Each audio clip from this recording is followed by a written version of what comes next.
to support the UN binding charter to uphold human rights in trade agreements. And I would say that this is something that the EU institutions are going to take seriously.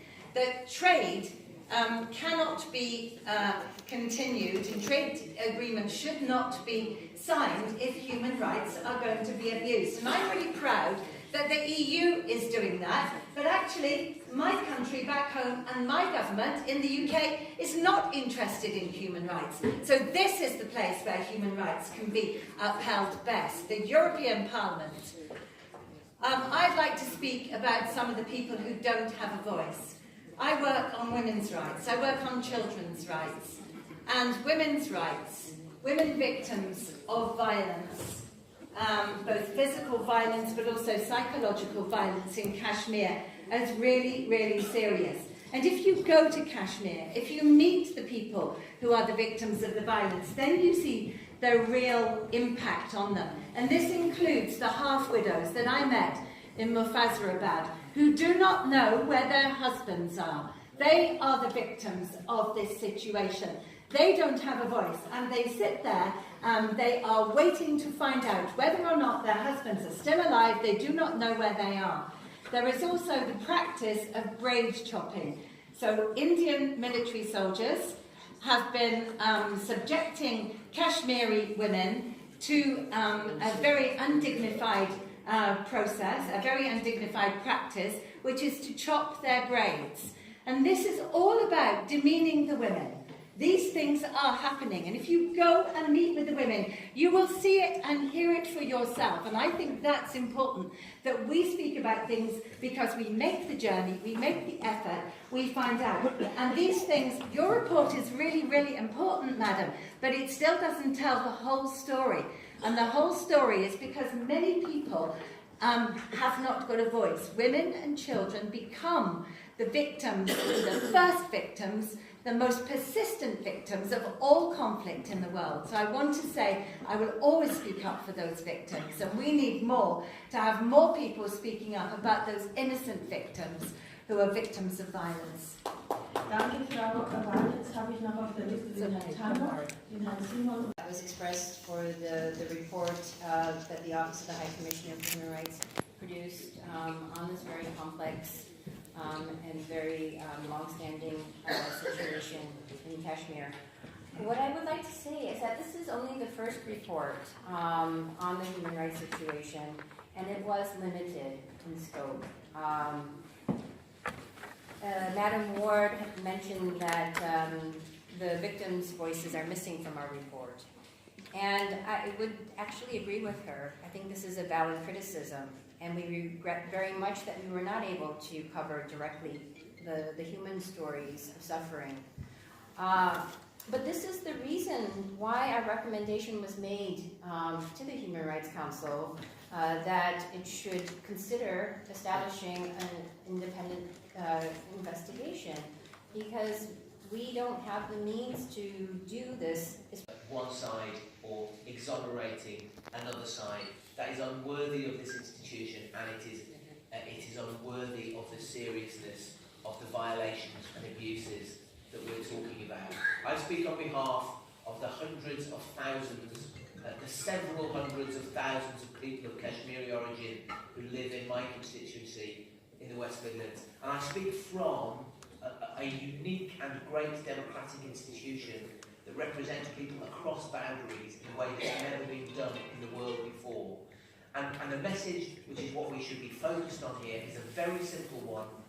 It's that the people of Kashmiri origin, who are my constituency, who are my constituents in the English West Midlands, they have a right to walk the streets free of disappearance, murder, rape, abuse, and they take that for granted, as they should, because it is a fundamental human right that should apply to all people in all societies, everywhere, all the time.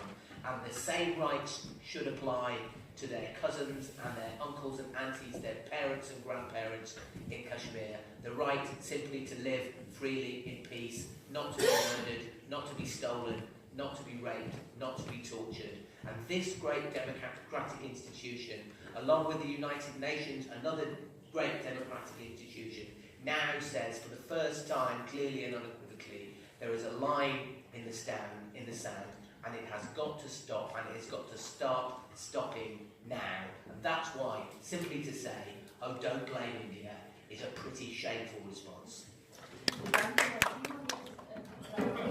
They are often described as heaven on earth. Sexual violence, mass disappearances, and pellet gun attacks on civilians are part of the daily life for innocent people. Therefore, the recent UN report, which is the first ever UN report on the human rights abuses in Kashmir, brings a real hope for the Kashmiris. I'm delighted to welcome Madam Chung, a UN expert. I'm also pleased that we have representatives from both India and Pakistan here with us, and I hope they will respond to the conclusions of the report and address its recommendations and criticisms. To be clear, there are criticisms on both sides. The human rights violations in the Ich muss schon sagen, es ist sehr deprimierend, die Atmosphäre und die Lage dort zu sehen. So eine hohe Militärpräsenz habe ich eigentlich selten gesehen irgendwo auf der Welt. Und man sieht auch, wie dieses Paradies last week in the Pulwama district, that after months of campaigning, advocating and working across different groups, this Parliament is holding this historic exchange of views about the human rights violations in Kashmir. I'm extremely grateful to you, Mr. Panseri, for making this happen. I'm not personally from a Kashmiri background. I'm a British representative of a region with a big Indian, Pakistani and Kashmiri diaspora, but with also a moral duty to speak out due to my country's role. A factual report which contains very clear findings as well as recommendations to both governments in order to protect human rights in Kashmir.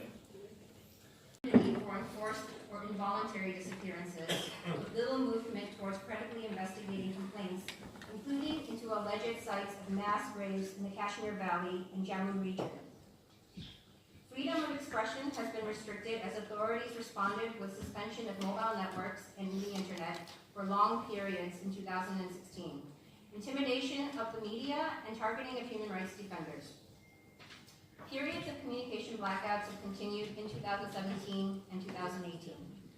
Since the late 1980s, a variety of armed groups has been actively operating in the Indian state of Jammu and Kashmir, and there has been documented evidence of these groups committing a wide range of human rights abuses, including kidnappings and killings for enforced or involuntary disappearances, little movement towards credibly investigating complaints, including into alleged sites of mass graves in the Kashmir Valley and Jammu region. Freedom of expression has been restricted as authorities responded with suspension of mobile networks and the internet for long periods in 2016, intimidation of the media, and targeting of human rights defenders. Periods of communication blackouts have continued in 2017 and 2018. Since the late 1980s, a variety of armed groups has been actively operating in the Indian state of Jammu and Kashmir, and there has been documented evidence of these groups committing a wide range of human rights abuses, including kidnappings and killings, activities of this protracted conflict.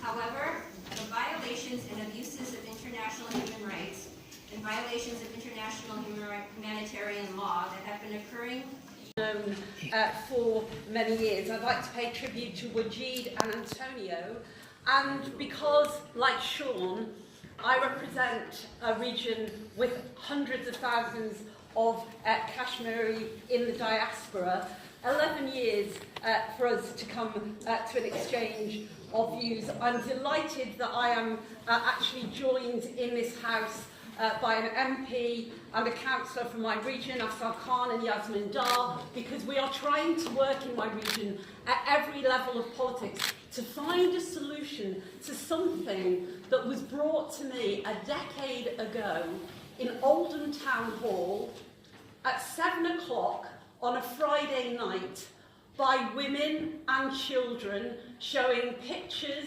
and films of what was happening to their relatives in Kashmir. Torture, enforced disappearance, use of pellet guns, violation of rights to health, rights to education, sexual violence, and, as people have said again, on both sides, restriction of rights to freedom of expression, land rights, but of a different order. I completely agree with Sheena I have the privilege of working on the peace process in Ireland and Northern Ireland. We have to find, after so many years, a peaceful solution via politics and a meaningful dialogue that includes, crucially, all the people of Kashmir. So, thank you. Behind them and find a lasting. The end of the vicious circle of violence, as well. In the 1990s, around a dozen significant armed groups were operating in the region. Currently, less than half that number remain active.